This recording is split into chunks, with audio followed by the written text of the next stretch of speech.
ओम शांति। तो ब्रह्मा कुमारीज की आज हम इंट्रोडक्शन के बारे में जानेंगे। ये कहाँ से स्टार्ट हुई और कैसे ये विश्व की सबसे बड़ी ऑर्गेनाइजेशन है जो बहनों द्वारा चलाई जा रही है। दुनिया में कहा जाता है कि दो बहनें इकट्ठी नहीं रह पाती और यहाँ पर इतनी हजारों बहनें एक साथ कार्य कर रही हैं, फिर भी बिना किसी कंट्रोवर्सी के। ऐसा कैसे हो रहा है?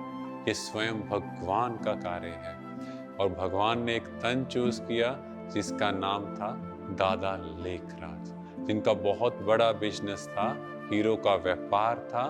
कोलकाता, मुंबई और सिंध, हैदराबाद जो पाकिस्तान में है। तो दादा लेखराज बहुत समृद्ध थे, बहुत अच्छे से उनका परिवार चल रहा था, सब कुछ था, पर भगवान की तलाश थी।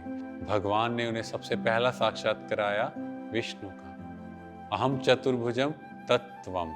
इन्हें ये समझ नहीं आया, पर इसके बाद ये बनारस में गए। वहाँ पर गंगा के घाट के पास ये परमात्मा की याद में बैठे, तो वहाँ उन्हें दिव्य साक्षात्कार हुए कि ऊपर से जैसे बॉम्ब गिर रहे हैं, जैसे न्यूक्लियर वेपन का। पर 1936 से पहले अगर आप देखो तो उस टाइम तो इन चीज़ों का पता भी नहीं था। तो उस समय इनको ये साक्षात्कार हुए, ऐसे बॉम्ब गिरे और कितने हजारों लाखों मनुष्य मर रहे हैं। फिर इन्हें नेचुरल कैलामिटीज दिखाई दी, कहीं बाढ़ आ रही है, कहीं अर्थक्वेक आ रहे हैं और लोग मर रहे हैं। और तीसरा सिविल वॉर, युद्ध दिखाए, लोग धर्म के नाम पर लड़ रहे हैं। ऐसा देखकर इनकी आंखों से जैसे अश्रुधारा बहने लगी और इन्होंने कहा, हे भगवान, मुझे कुछ मोहिनी रूप दिखाओ। तो भगवान ने इन्हें साक्षात्कार कराया कि ऊपर से जैसे सितारे आए और उन्होंने देवताई ड्रेस पहनी, माना देवताई चोला पहना, और कहा ऐसी दुनिया तुम्हें बनानी है। और बस इन्हें जैसे इस दुनिया से वैराग्य आया। और एक बार ये बबुलनाथ के मंदिर के पास, वहां पर गीता का पाठ हो रहा था। ये पहली बार थे जब बीच में उठे और ये पहली बार परमात्मा ने उनके तन में प्रवेश किया जो किसी और द्वारा देखा गया। तो दादी ब्रिजिंद्रा थे जिन्होंने यह पहली बार परमात्मा का अवतरण इनके शरीर में देखा और परमात्मा ने ये महावाक्य उच्चारे, निजानंद स्वरूपम शिवोहम शिवोहम, ज्ञान स्वरूपम शिवोहम शिवोहम, प्रकाश स्वरूपम शिवोहम शिवोहम। और इसके बाद तो जैसे इनके अंदर वैराग्य आता गया, इन्हें अपने हीरे जैसे पत्थर नजर आने लगे और इन्होंने अपना सारा बिजनेस फाइंड अप किया। अपने पार्टनर के साथ हिसाब किताब निपटाकर पूरा धन जो भी था एक ट्रस्ट बनाई और उस ट्रस्ट के 8 मेंबर बने और पूरा धन उसमें डाल दिया और अपने फैमिली में से किसी का भी उसमें नाम नहीं रखा।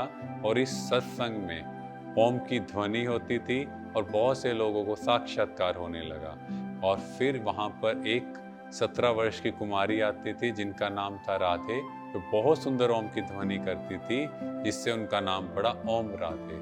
और उनको इस संस्था का वहाँ पर मुख्य प्रशासिका बनाया गया। और इस तरह से ये संस्था स्टार्ट हुई।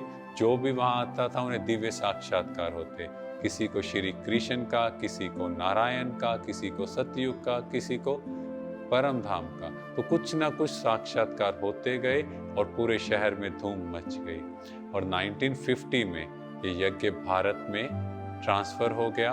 माउंट आबू हेडक्वार्टर है और परमात्मा द्वारा महावाक्य उचारे गए, तो उसको नाम दिया गया साकार मुरली। तो स्वयं भगवान आकर इन महावाक्यों द्वारा हम बच्चों की पालना करते हैं। कहते हैं श्री कृष्ण ने बांसुरी बजाई, पर परमात्मा ने ये जो महावाक्य उचारे, इसी को मुरली कहा गया, जिसमें हम सब गोपियां उस रस का अनुभव करते हैं, परमात्म प्रेम का अनुभव करते हैं। और यही मुरली है जो आत्मा का भोजन है। जैसे आप लोग शरीर के लिए 3 बार भोजन करते हो, ऐसे इस आत्मा के लिए परमात्मा के महावाक्य ही हैं जो भोजन है। Thank you. ओम शांति।